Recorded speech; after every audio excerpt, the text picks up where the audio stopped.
All right, so Jeff here picked up this 62 Falcon Gasser rat rod thingy from a guy up in North Carolina. He's not an over the wall guy, but he's a NASCAR guy who... Yep, tire handler in NASCAR. Yes, he's obviously a pretty decent fabricator.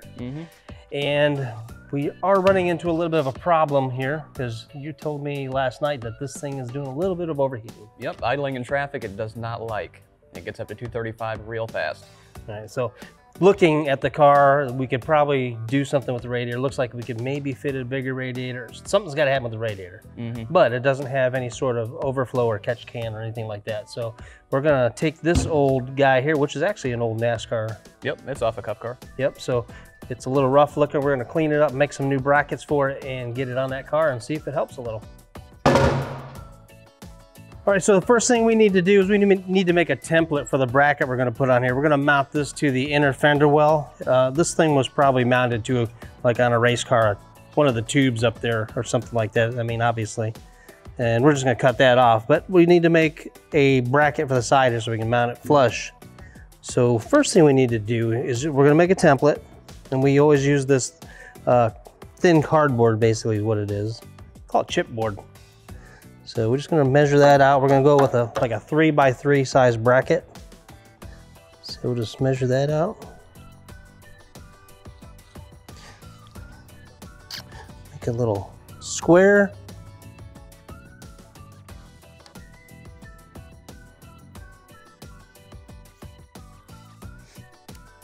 All right, so I'm gonna cut this out, and then we can just kind of get an idea of what the bracket's gonna look like. You could just went straight to aluminum, but sometimes you really just need to see what it looks like.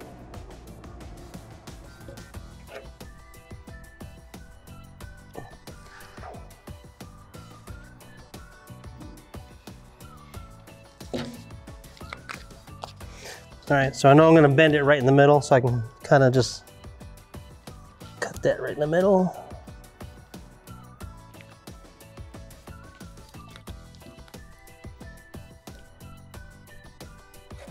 You can just do a little scribe there. You can just bend it like that. So now I get a basic idea of what we're doing. But I think we want to use some dimple dies just because they're cool. And I think we're going to do something like this here. Dimple die there. I don't know if we'll do it on both sides or not. We'll just lay it out, see what it looks like. One there. And then we'll use, on the firewall side, we'll probably just drill a couple 1/4 inch holes. So we can use some quarter inch bolts on there. So it'll be something like that. Let's build it, see what it looks like. All right, we got our template made and we tried a couple different designs. And I think we've come up with something that we like. It looks pretty good. These are gonna be some dimple dies and we'll drill our couple holes.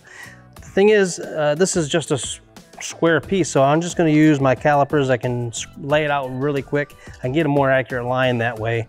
And don't worry, these are just old crappy calipers that I just use for scribing parts out. Not gonna ruin them. So it's gotta sit at 3 inches there for our first one. All I gotta do is,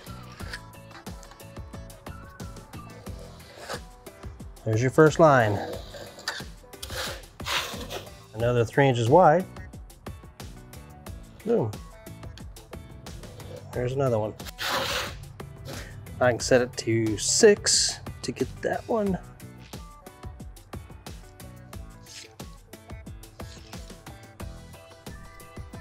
All the way out.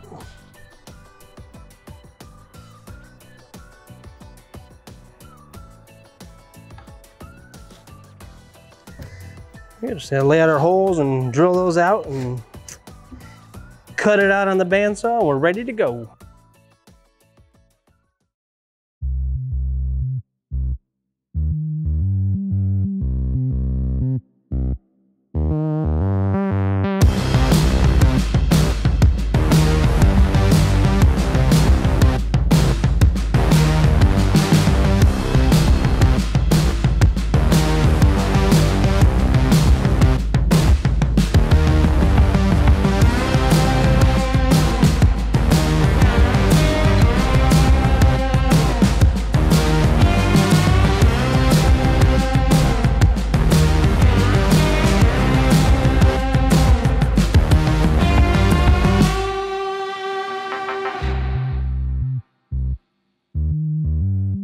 right, so anytime you're drilling into sheet metal, you want to start with a pilot hole, a smaller drill bit.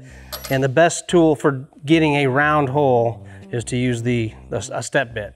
And one little trick you can do we're doing 2 different size holes here, and if you can see right here, I took my Sharpie and made a mark on the spot just above where I want to go. So I can go down to here, and I'll stop it, and I'll know to stop, and the hole won't be too big, and then the next one I'll go up to here. So that's simple.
All right, we're done with our dimple dies.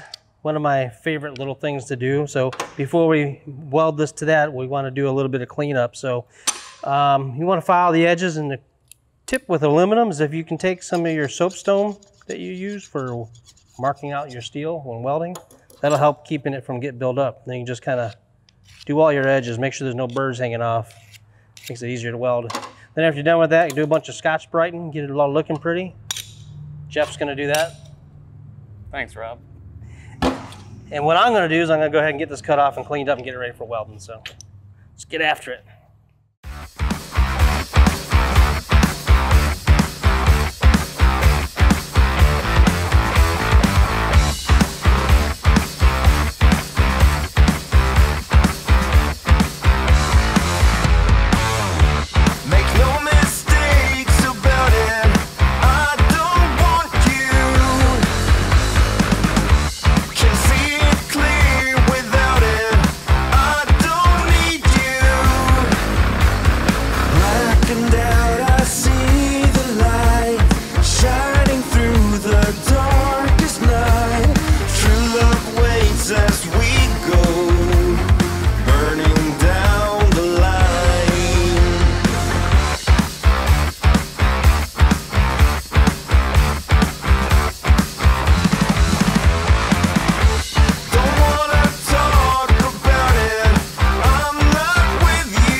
All right, we got our tank all cleaned up, ready to get our bracket on.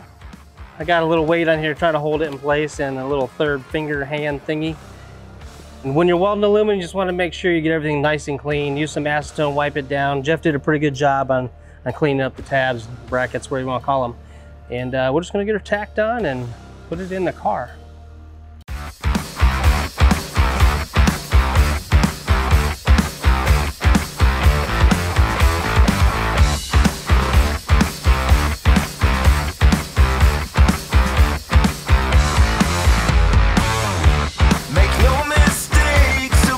First tack successful.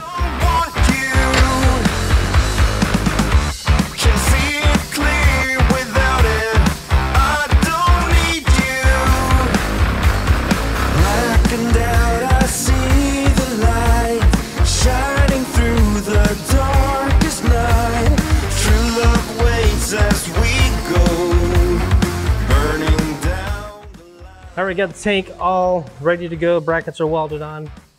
And all we gotta do is put it in place, and then I get to go rip it on the street, right? The fun part. Get to go do wheelies. Yeah, absolutely. The actual fun part. Yeah. I'm driving it. Tell me. Right? Yep. Okay, it's on tape. Yep.